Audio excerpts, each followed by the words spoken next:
नाजरीन आदाब, आप देख रहे हैं INN चैनल। मैं हूं शेख अहमद अली। आज की खास बात में हम देखेंगे कई अहम कौमी और बैनुल अक़वामी खबरें। भोपाल के रायसन में बच्चों का मामूली झगड़ा खूनी तसादुम में बदल गया। दोनों फरीकैन में तसादुम हुआ। लड़ाई के बाद हथियार निकल गए और दोनों तरफ से आतिशजनी शुरू हो गई। हंगामा आराई करने वाले लोगों ने 5 बाइक्स को जलाया। इस हमले में तकरीबन 38 लोग जख्मी हुए हैं, जबकि राजू नामी नौजवान की मौत हो गई। 32 जख्मियों को भोपाल के हमीदिया अस्पताल में दाखिल कराया गया। इंटरनेट सर्विसेज बंद कर दी गई हैं। 4 थानों की पुलिस गांव पहुंची और मामले पर काबू पाया। यह वाकया जुम्मे की रात सिलवानी थाना इलाके के प्रतापगढ़ जेठारी के करीब खुमरियापुड़ी गांव का है। मामले पर कार्रवाई करते हुए इंतजामिया ने मुलजिमीन के मकानात को भी मिसमार करना शुरू कर दिया। दूसरी जानिब वज़ीर आला शिवराज सिंह चौहान हफ्ते की दोपहर हमीदिया अस्पताल पहुंचे और जख्मियों का हाल मालूम किया। उन्होंने मरने वालों के लवाहिकीन को 5 लाख रुपए, 3 शदीद जख्मियों को 2-2 लाख रुपए और बाकी जख्मियों के लिए 50-50 हज़ार रुपए की माली इमदाद का ऐलान किया। मौसूला इत्तलात के मुताबिक जुम्मे की रात सड़क छोड़ने के मामले पर 2 बिरादरियों के दरमियान झगड़ा शुरू हो गया। बादअज़ां ये तनाज़ा खूनरेज़ी में बदल गया। मुश्तइल अफराद ने गाड़ियों और घरों को आग लगा दी। इसके बाद गोलियां चलने लगी।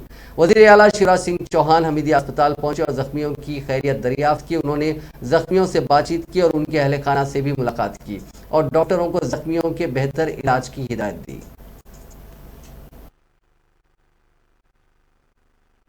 को लेकर विवाद हुआ था यहाँ पे।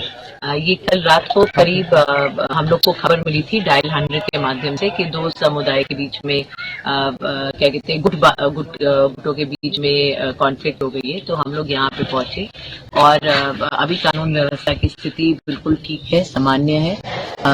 कुछ लोग इंजर हुए हैं दोनों तरफ से और क्या कहते हैं एक केस में 16 आरोपी हैं, नामजद आरोपी हैं, उसमें से 13 की गिरफ्तारी हो गई है। फोर्स भी पर्याप्त संख्या में है और उसमें भी कार्रवाई की जा रही है और अलग अलग जगह पॉइंट्स, पिकेटिंग पॉइंट्स और पेट्रोलिंग पॉइंट्स लगा दिए हैं। अब कितने लोगों की मौत हुई है इसमें? इसमें अभी एक है राजू सन ऑफ नारायण, तो उनकी मृत्यु हुई है। अभी स्थिति यहाँ पर सामान्य है। अभी मैडम, जिन आरोपी को बिहार के बटिया में पुलिस हिरासत में एक शख्स की मौत के बाद काफी हंगामा हुआ। मुश्तइल अफराद ने थाने को आग लगा दी। पुलिस की गाड़ियों को आग लगा दी गई और पुलिस एहलकारों ने दौड़कर उनकी पिटाई की। पुलिस एहलकार थाना छोड़कर जान बचाने के लिए खेतों में भागे। थाने में हंगामा आराई 3 घंटे तक जारी रही, ताहम कोई आला पुलिस अफसर नहीं पहुंचा। दरअसल हफ्ते की दोपहर पुलिस गश्त के दौरान डीजे बजाने पर एक शख्स को थाने ले आई। नौजवान की पुलिस हिरासत में मौत हो गई।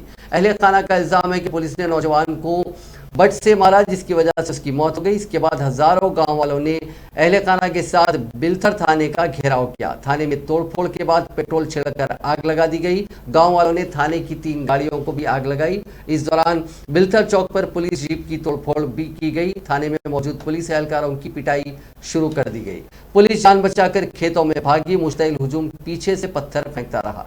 लवाहिकीन ने बताया कि बिलथर पुलिस हफ्ते को गश्त पर आई थी। यहाँ बिलथर गाँव में अनुरोध यादव डीजे बजा रहे थे। पुलिस ने डीजे को पकड़ लिया, अनुरोध को गिरफ्तार किया और थाने ले आए और थाने में इसकी जबरदस्त पिटाई की। पुलिस ने उसको बट से मारा।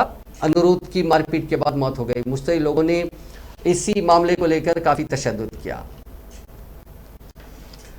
जापानी वज़ीर आज़म फूमियो किशिदा ने हिंदुस्तान में बड़े सरमायाकारी का ऐलान किया। उन्होंने कहा कि जापान अगले 5 सालों में हिंदुस्तान में 3,20,000 करोड़ रुपए की सरमायाकारी करेगा। कुशिदा हफ्ते को 2 रोज़ा दौरे पर हिंदुस्तान पहुंचे। जापानी वज़ीर आज़म ने पहले दिन दिल्ली के हैदराबाद हाउस में पीएम मोदी से मुलाकात की। इस दौरान दोनों के दरमियान कई उमूर पर बातचीत हुई। इसके बाद दोनों ने 14वें हिंदुस्तान जापान सालाना चोटी कॉन्फ्रेंस में हिस्सा लिया। कॉन्फ्रेंस में पीएम मोदी ने कहा कि जापान के पीएम हमारे पुराने दोस्त हैं। जापान का वज़ीर आज़म बनने और पीएम मोदी से पहली मुलाकात के बाद ये फूमियो किशिदा का पहला हिंदुस्तान का दौरा है।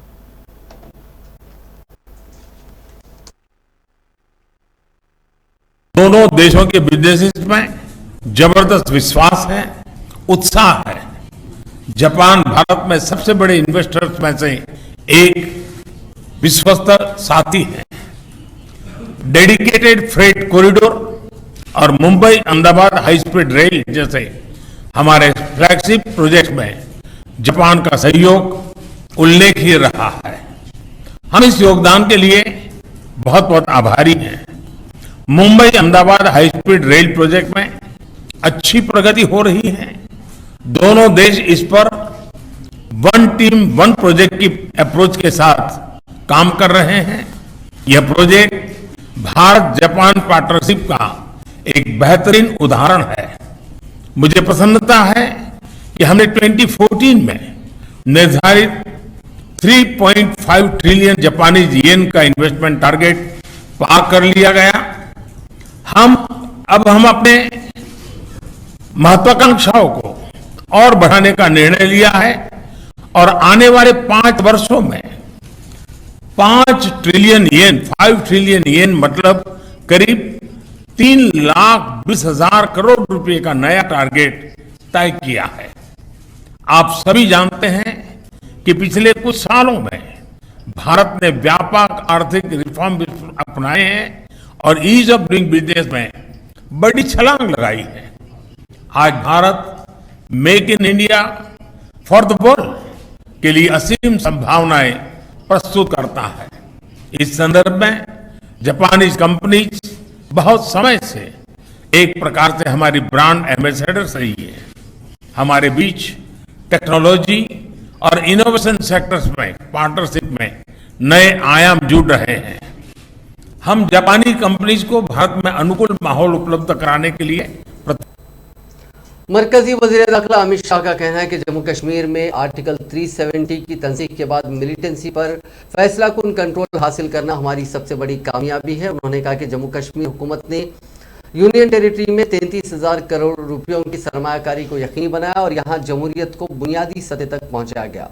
वज़ीर दाखिला ने इन बातों का इज़हार हफ्ते के रोज़ जम्मू में CRPF के 63वें यौम तासीस के मौके पर अपने खिताब के दौरान कहा। उन्होंने कहा कि आर्टिकल 370 के खात्मे के बाद हमारी सबसे बड़ी कामयाबी ये थी कि आज हमें दहशतगर्दी पर फैसला कुन कंट्रोल हासिल है।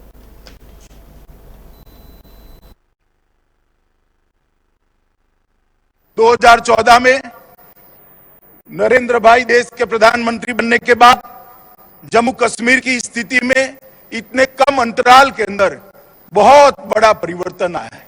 सबसे पहली बात, जम्मू कश्मीर में लोकतंत्र को गांव तक पहुंचाने की शुरुआत हुई है। आज जम्मू कश्मीर के लिए और देश भर के लिए गर्व की बात है, 33,000 से ज्यादा प्रतिनिधि ये लोकतंत्र का हिस्सा बना है। हर गांव में पंच सरपंच गांव को विकास के रास्ते पर आगे ले जा रहे हैं। तहसील पंचायतें बनी हैं, जिला पंचायतें बनी हैं। लोकतंत्र को जमीन पर पहुंचाने में आज नरेंद्र मोदी सरकार को बहुत बड़ी सफलता मिली है।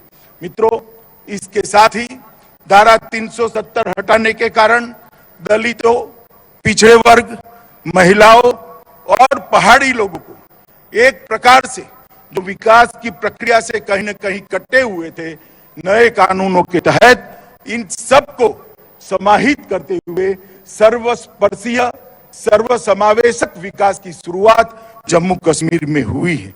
और मैं मानता हूं कि जम्मू कश्मीर के अंदर सबसे बड़ा काम हुआ है, जो सशस्त्र बलों की सबसे बड़ी सफलता है कि यहां पर आतंकवाद पर एक निर्णायक कंट्रोल लेने में सशस्त्र बलों को सफलता मिली है।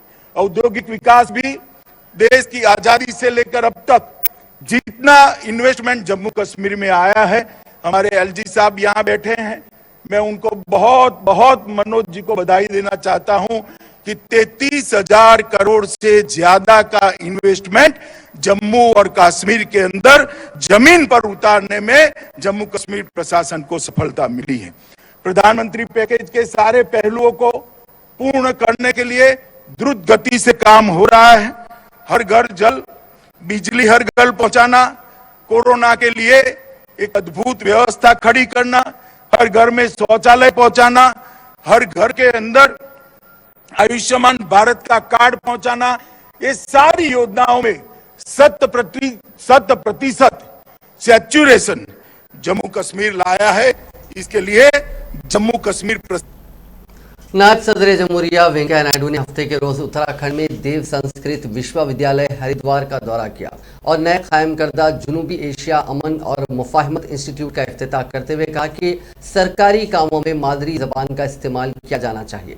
नायब सदर जमहूरिया ने आज एशिया के पहले बाल्टिक सेंटर का भी मुआयना किया। इस मौके पर खिताब करते हुए वेंकैया नायडू ने कहा कि हमारी कदीम वैदिक सकाफत और मादरी ज़बान की तशहीर की जानी चाहिए और नई नस्ल को अपनी रिवायात और जड़ों से इनहराफ नहीं करना चाहिए।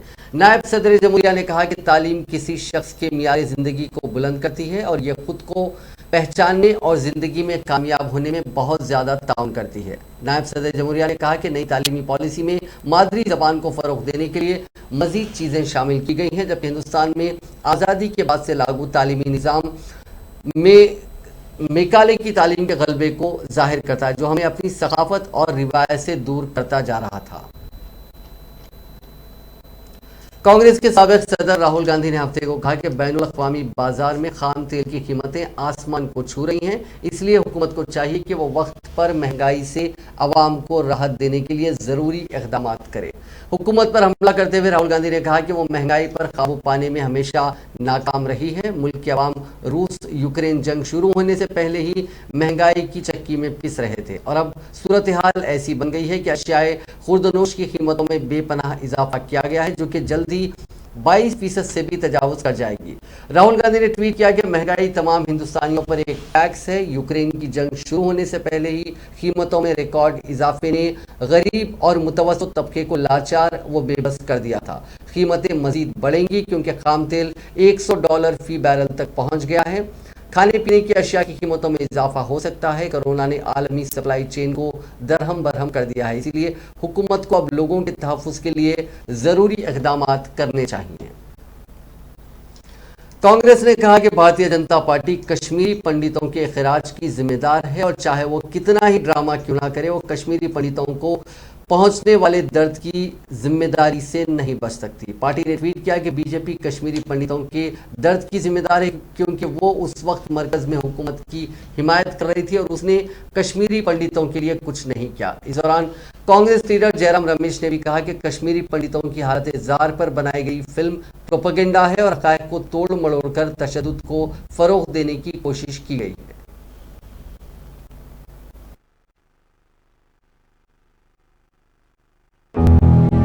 कश्मीरी पंडितों की दुर्दशा के लिए कौन जिम्मेदार है और उस समय की सरकार चुप क्यों थी जब यह सब हो रहा था? क्या देश के पीएम बापू के आदर्शों से लेकर कश्मीरी पंडितों के दर्द तक सब कुछ फिल्मों के जिम्मे छोड़ देना चाहते हैं? तथ्यों और सच्चाई से मुंह फेरे मोदी सरकार को आखिर कब अपनी जिम्मेदारियों का एहसास होगा? आखिर कब तक केवल झूठ, नफरत, बंटवारे में ही राजनीतिक अवसर तलाशते रहेंगे? आपका पितृ संगठन 1925 में गठन से लेकर 1947 तक देश के स्वतंत्रता आंदोलन और बापू के खिलाफ खड़ा रहा। असहयोग आंदोलन हो, सविनय अवज्ञा हो या भारत छोड़ो का देशव्यापी आंदोलन हो, हर बार अंग्रेजों के साथ खड़े रहे। जब देश आजाद हुआ तो पहले दिन से बांटो और राज करो अपना लिया। मोदी जी बताएं, जब 1990 में कश्मीरी पंडित आतंक और बर्बरता के साये में पलायन को मजबूर हुए, तब भाजपा के 85 सांसद जिनके समर्थन से केंद्र की वीपी सिंह सरकार चल रही थी, क्या कर रहे थे? सीएम को हटाकर उनके बिठाए राज्यपाल ने सुरक्षा देने की बजाय पंडितों को पलायन के लिए क्यों उकसाया? याद करें, भाजपा समर्थित सरकार में जब कश्मीरी पंडितों का उत्पीड़न और पलायन हो रहा था, तब राजीव गांधी जी ने संसद का घेराव किया, उनकी आवाज उठाई, मगर भाजपा ने इस त्रासदी को मौन समर्थन दिया। राजनीतिक फायदे के लिए रथ यात्रा निकालते रहे। ये तब भी वैसे थे और अब भी वैसे ही हैं। 8 सालों में मोदी सरकार ने कश्मीरी पंडितों के पुनर्वास के लिए क्या किया? कश्मीर में फिर से हालात बदतर हुए, हिंसा बढ़ी और हजारों कश्मीरियों को पलायन करना पड़ा। जब कश्मीरी पंडितों के लिए कुछ नहीं कर सके तो फिल्म दिखाने में जुट गए। नफरत की खेती से फायदे की फसल कब तक? जब कश्मीरी पंडित पलायन को मजबूर थे, जब आपके समर्थन से दिल्ली की सरकार चल रही थी, जब सीएम को हटाकर आपके नेता श्री जगमोहन गवर्नर थे और उन्होंने जिम्मेवारी से पल्ला झाड़ लिया था, जब भाजपा और अडवाणी जी रथ यात्रा में व्यस्त थे, उस रथ यात्रा के संचालक इवेंट मैनेजर मोदी जी थे। और हाँ, कश्मीर और कश्मीरी पंडितों के लिए यूपीए सरकार में 10 साल में 4,241 आतंकी मारे गए। पीएम पैकेज में 3,000 नौकरियां, 5,911 ट्रांजिट आवास बनाए। मोदी सरकार में 8 साल में 1,419 आतंकी मारे गए, केवल 520 नौकरी मिली, 1,000 ट्रांजिट आवास बनाए। सिर्फ घाव हराकर फायदा उठाएंगे। यह भाजपा का कालक्रम है कि वह पहले खुद मुद्दे खड़े करती है, उसके समाधान का श्रेय लेती है और फिर प्रचार प्रसार के लिए करदाताओं के पैसे खर्च करती है। हमें भारतीय होने के नाते सावधान रहने की जरूरत है, क्योंकि बीजेपी एक बार फिर भारत को बांटने और राज करने की कोशिश कर रही है। कश्मीरी पंडितों की दुर्दशा के लिए कौन जिम्मेदार है और उस समय की सरकार चुप क्यों थी जब यह सब हो रहा था? क्या देश के पीएम बापू के आदर्शों से लेकर कश्मीरी पंडितों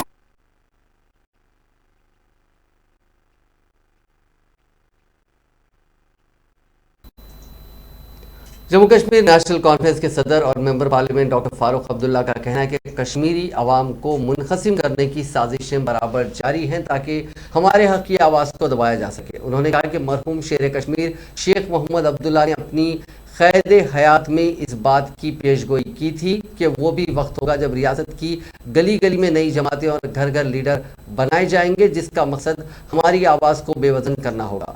इन बातों का मौसूफ ने हरिनारा सिंहपुरा पटन में एक इज्तिमा से खिताब करते हुए किया। डॉक्टर फारूक अब्दुल्ला ने अवाम को वतन और ज़मीर फरोश अनासिर से होशियार रहने की तलकीन करते हुए कहा कि इस वक्त उन वतन और ज़मीर फरोश अफराद पर ज़र कसीर खर्च किया जा रहा है ताकि वो जम्मू कश्मीर के अवाम को मजहब, ज़बान और इलाकाई बुनियादों पर तकसीम कर सके। उन्होंने कहा कि एक तरफ जम्मू कश्मीर के लोगों को जमहूरी हुकूक से महरूम रखा जा रहा है और दूसरी जानिब एक मनसूबाबंद साजिश के तहत यहाँ की आबादी को नान शबीना का मोहताज बनाया जा रहा है। एक आम आदमी का जीना दूभर हो गया है और 2 वक्त की रोटी कमाना भी इंतहाई मुश्किल होता जा रहा है।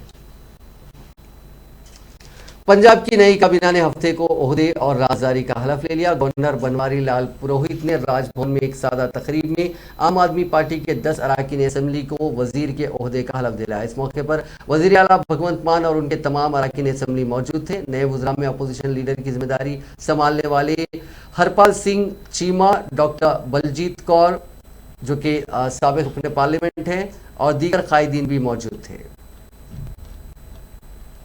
पंजाब हुकूमत की जानिब से हफ्ते के रोज पहला काबीना का इजलास मुनक़िद हुआ, जिसके दौरान वज़ीर आला भगवंत मान ने अहम फैसला करते हुए 25,000 सरकारी नौकरियों पर भर्ती का अमल शुरू किए जाने का ऐलान कर दिया।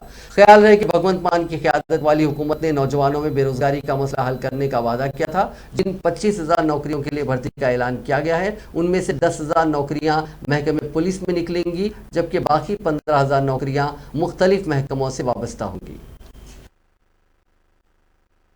ਜਦੋਂ ਅਸੀਂ ਪੰਜਾਬ ਦੇ ਵਿੱਚ ਚੋਣਾਂ ਦਾ ਪ੍ਰਚਾਰ ਕਰ ਰਹੇ ਸੀ, ਲਗਭਗ ਹਰ ਸਟੇਜ ਤੇ ਅਸੀਂ ਇੱਕ ਗੱਲ ਕਹਿੰਦੇ ਸੀ ਕਿ ਪੰਜਾਬ ਦੇ ਲੋਕਾਂ ਦੇ ਚੁੱਲ੍ਹਿਆਂ ਦੀ ਅੱਗ ਬੁਝਦੀ ਜਾਂਦੀ ਹੈ, ਬੇਰੁਜ਼ਗਾਰੀ ਜਿਹੜੀ ਹੈ ਉਹ ਬਹੁਤ ਵੱਡੇ ਪੱਧਰ ਤੇ ਫੈਲੀ ਹੋਈ ਹੈ ਤੇ ਨਾਲ ਅਸੀਂ ਵਾਅਦਾ ਕਰਦੇ ਸੀ ਕਿ ਜੇ ਤੁਸੀਂ ਸਾਡੀ ਸਰਕਾਰ ਬਣਾਓਗੇ, ਆਮ ਆਦਮੀ ਪਾਰਟੀ ਦੀ ਸਰਕਾਰ ਬਣਾਓਗੇ ਤਾਂ ਸਭ ਤੋਂ ਪਹਿਲੀ ਕੈਬਨਿਟ ਜਿਹੜੀ ਮੀਟਿੰਗ ਹੋਊਗੀ ਉਹਦੇ ਵਿੱਚ हरे रंग का पेन जोड़ा कि लोग देंगे सानू फैसले करने वाला, वो सब तो पहला बेरोजगारी दूर करने लई चलूगा, क्योंकि साडे धीआं पुत जिहड़े ने वो विदेशों वाल नूं भज रहे हैं क्योंकि इत्थे उन्हां नूं कुछ नज़र नहीं आउंदा।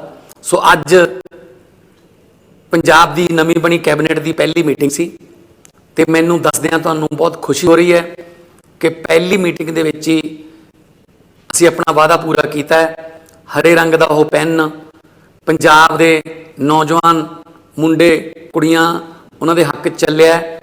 25,000 नौकरियां, 25,000 सरकारी नौकरियां उहदा जिहड़ा एजेंडा वो जिहड़ा कैबिनेट दे विच अज पास होया, जिहदे विच 10,000 पंजाब पुलिस दे विच ने अलग अलग अहुदियां ते अते 15,000 अलग अलग गौरमेंट के डिपार्टमेंट बोर्ड ते कारपोरेशनां ने।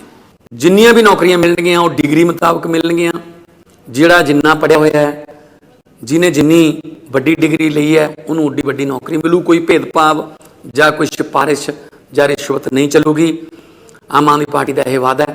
ਸੋ ਮੈਂ ਇੱਕ ਵਾਰੀ ਫੇਰ ਤੁਹਾਨੂੰ ਇਹ ਖੁਸ਼ਖਬਰੀ ਦੇਣ ਲੱਗਿਆ ਪੰਜਾਬ पांच रियासतों के असेंबली इंतखाबात में मिली करारी हार के बाद से कांग्रेस पर मंडरा रहा टूट का खतरा टल गया है। कांग्रेस के नाराज कायदीन जो कि G23 के नाम से जाने जा रहे हैं, उनके कायद गुलाम नबी आज़ाद ने जुमे की शाम 10 जनपद पर सोनिया गांधी से मुलाकात की। मुलाकात के बाद आज़ाद के तेवर ढीले नजर आए। उन्होंने कहा कि सोनिया गांधी कांग्रेस की आज़ी सदर बनी रहेंगी। हमने पार्टी की मजबूती के लिए कुछ तजावीज़ दिए हैं। उनकी मांगों पर सवाल पूछे जाने पर आज़ाद ने कहा कि इसे पब्लिक नहीं कर सकते। करीब 1 घंटे तक चली मीटिंग के बाद गुलाम नबी आज़ाद ने कहा कि कांग्रेस सदर के साथ अच्छी मीटिंग हुई। इस मीटिंग में आने वाले इंतखाबात में कैसी तैयारी की जाए और उसमें हम अपने पार्टी को किस तरह मजबूत करें और अपोजिशन पार्टियों से कैसे लड़ा जाए, उस पर बातचीत हुई। रिपोर्टर्स ने आज़ाद से पूछा कि G23 की क्या मांगे थी और सोनिया गांधी ने उस पर क्या कहा। इस पर उन्होंने कहा कि पार्टी में कुछ मांगे होती हैं जो पब्लिक डोमेन में नहीं रखी जाती। 5 रियासतों की इंतखाबी नतायज के बाद से कांग्रेस के नाराज कायदीन की एक डिनर मीटिंग हुई थी। इसके बाद पार्टी में क़यादत को लेकर बगावत की अटकलें शुरू हो गई थी। भोपाल की नेशनल लॉ यूनिवर्सिटी में सेक्सुअल हरासमेंट के मामले में 2 तालिबात ने प्रोफेसर तपन मोहंती के खिलाफ सेक्सुअल हरासमेंट IPC 354 का केस दर्ज कराया। वुमेन पुलिस स्टेशन ने उनके खिलाफ 2 अलग-अलग FIR दर्ज की हैं। तालिबात को लेकर पुलिस स्टेशन पहुंचे स्टूडेंट एसोसिएशन के तुलबा ने दावा किया कि 7 दिन की काउंसलिंग के बाद तालिबात पुलिस से शिकायत करने के लिए तैयार हुई हैं। स्टूडेंट्स बार एसोसिएशन से जुड़े तालिबात ने एक अखबार को बताया कि प्रोफेसर मोहंती पर पिछले 20 साल से छेड़छाड़ और महंगे गिफ्ट लेकर इम्तिहानात में अच्छे मार्क्स देने के संगीन इल्जामात लगते रहे हैं। तालिबात ने मोहंती पर अपने करीबियों को गलत तरीके से टेंडर दिलवाने का भी इल्ज़ाम लगाया। उनका इल्ज़ाम है कि जिन जिन लोगों ने मोहंती के खिलाफ आवाज़ उठाने की कोशिश की, उनका करियर बर्बाद कर दिया गया। मोहंती फर्स्ट ईयर से ही तालिबात पर डोरे डालने लग जाता है। उसकी हरकतों की वजह से तालिबात उसकी क्लास तक अटेंड करना नहीं चाहती और उसे बचती है। यूनिवर्सिटी इंतजामिया में इल्ज़ामात प्रोफेसर का दखल हद से ज़्यादा है, इस वजह से उसकी मुखालिफत बड़े सतह पर नहीं की गई। कुछ तालिबात ने इल्ज़ाम लगाया कि मोहंती ने 200 से ज़्यादा तालिबात के साथ गंदी हरकत की है। महाराष्ट्र के साबिक वज़ीर आला देवेंद्र फडणवीस ने कहा है कि शिवसेना ऑल इंडिया मजलिस इत्तेहादुल मुस्लिमीन के साथ इत्तेहाद करने जा रही है, इससे हम पर कोई फर्क नहीं पड़ेगा। उन्होंने कहा कि आवाम में वज़ीर आज़म नरेंद्र मोदी और हमारे किए गए कामों की वजह से हमें वोट देते हैं। दूसरी तमाम जमातें एक जैसी हैं, वो सब मुत्तहिद हो जाएं तब भी कोई फर्क नहीं पड़ेगा।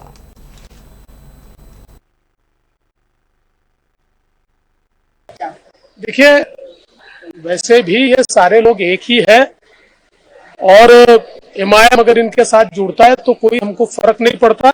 इसका कारण लोगों का विश्वास मोदी जी पर है। लोग मोदी जी को देखकर हमको वोट करते, हमारे काम को देखकर वोट करते। ये सारे साथ में आ जाए तो फर्क नहीं पड़ता। इतना ही देखना है कि शिवसेना और MIM किस प्रकार से साथ में आते हैं। मुझे लगता है वैसे भी शिवसेना ने अजान स्पर्धा शुरू कर दी है, जनाब बाला साहब ठाकरे कहना शुरू कर दिया है, तो शायद आ भी सकते। देखिए, वैसे भी ये सारे लोग एक ही है और MIM अगर इनके साथ जुड़ता है तो कोई हमको फर्क नहीं पड़ता। इसका कारण लोगों का विश्वास मोदी जी पर है। लोग मोदी जी को देखकर हमको वोट करते, हमारे काम को देखकर वोट करते। ये सारे साथ में आ जाए तो फर्क नहीं पड़ता। इतना राजस्थान के वज़ीर आला अशोक गहलोत के बेटे और राजस्थान क्रिकेट एसोसिएशन के सदर वैभव गहलोत के खिलाफ महाराष्ट्र के नासिक में धोखाधड़ी के इल्जामात में FIR दर्ज हुई है। नासिक के कारोबारी सुशील भालचंद्र पटेल ने वैभव पर महाराष्ट्र के टूरिज्म डिपार्टमेंट में ई-टॉयलेट समेत सरकारी डिपार्टमेंट में टेंडर दिलाने के नाम पर 6 करोड़ 80 लाख रुपए की धोखाधड़ी का इल्जाम लगाया। सुशील ने नासिक के गंगापुर पुलिस स्टेशन में 17 मार्च को वैभव गहलोत समेत 14 लोगों के खिलाफ मामला दर्ज करवाया है। कोर्ट के अहकाम के बाद मुकदमा दर्ज हुआ है। लोकसभा स्पीकर ओम बिरला ने हिस्सासियत का मुजाहरा करते हुए जुमे की देर रात जिले कोटा के किन्हाड़ी में 3 नौजवानों के नहर में डूबने की इत्तला पर मौके पर पहुंचकर नौजवानों के अहले खाना से मुलाकात की और कहा कि रात गए तक मौके पर ही कई अफसरान का न पहुंचना इंतहाई तशवीशनाक है। बिला ने सोशल मीडिया के जरिए बताया कि कोटा के किन्हाड़ी में 3 नौजवानों के नहर में डूबने की इत्तला देर रात 12:30 बजे उन्हें मिली और वो मौके पर पहुंचे, नौजवानों के अहले खाना से मुलाकात की। उन्होंने कहा कि वाकया दोपहर 3:30 बजे पेश आया, लेकिन रात गए तक इंतजामिया का कोई आला एहलकार मौके पर नहीं पहुंचा, जो कि तशवीशनाक है। ऐसे वाकयात में हिस्सासियत से काम लिया जाना चाहिए। 24 फरवरी को शुरू हुई रूस यूक्रेन जंग थमने का नाम नहीं ले रही है। जंग के 24वें दिन रूस ने यूक्रेन पर किंजॉल हाइपरसोनिक मिसाइल दागने का दावा किया। रूस का कहना है कि उसने इस मिसाइल से यूक्रेन के वेस्टर्न इलाके में बने हथियार के डिपो को तबाह कर दिया है। किंजॉल रूसी जबान का लफ्ज है जिसका मतलब खंजर होता है। रूस की डिफेंस मिनिस्ट्री ने कहा कि हाइपरसोनिक एरोबैलिस्टिक मिसाइलों के साथ किंजॉल एविएशन मिसाइल सिस्टम ने जवाना फ्रैंकविस्क इलाके के डेलियाटिन गांव में मिसाइलों और गोला बारूद वाले एक बड़े अंडरग्राउंड डिपो को तबाह कर दिया है। इस बीच अमेरिका ने इंतबाह दिया है कि रूस यूक्रेन में न्यूक्लियर हमला भी कर सकता है। 2018 में रूसी फौज में शामिल की गई इस मिसाइल पर न्यूक्लियर और कन्वेंशनल दोनों तरह के हथियार ले जाए जा सकते हैं। यह मिसाइल 4900 से 12350 किलोमीटर फी घंटे की रफ्तार से वार कर सकती है। जंग के बीच इस मसले को हल करने के लिए डिप्लोमेटिक रास्ते भी खोजे जा रहे हैं। इसी सिलसिले में रूसी सदर व्लादिमीर पुतिन ने जुम्मे के रोज फ्रांसीसी सदर इमैनुअल मैक्रोन से फोन पर बातचीत की थी। इस दौरान पुतिन ने यूक्रेन पर वॉर क्राइम का इल्जाम लगाया। यूक्रेन के सदर व्लादिमीर जेलेंस्की ने हफ्ते के रोज रूस से अमन के लिए बातचीत करने की अपील की। उन्होंने आज एक वीडियो मैसेज जारी किया जिसमें उन्होंने कहा कि हमारी तजवीज़ सबके सामने है, ये मिलने और बात करने का वक्त है। ऐसा ना होने पर रूस को इतना नुकसान का सामना करना पड़ेगा जिसकी भरपाई कई पीढ़ियां भी नहीं कर पाएंगी। ज़ेलेंस्की बोले कि मैं चाहता हूं कि अब हर कोई मेरी बात सुने, खास तौर से मैं चाहता हूं कि लोग मुझे मॉस्को में सुने। ये मिलने का वक्त है, बात करने का वक्त है। यूक्रेन के लिए अपनी सालमियत और इंसाफ बहाल करने का वक्त है। दोनों मुल्कों के बीच हफ्तों से बातचीत चल रही है, लेकिन तनाज़ा हल करने को लेकर अब तक कोई कामयाबी हाथ नहीं लगी। ज़ेलेंस्की ने कहा कि रूसी फौज जानबूझकर शहरों में ह्यूमन टेरेन सप्लाई कर रही है, ह्यूमैनिटेरियन एड को रोक रही है। ये एक वॉर क्राइम है और रूस को इसका जवाब देना होगा।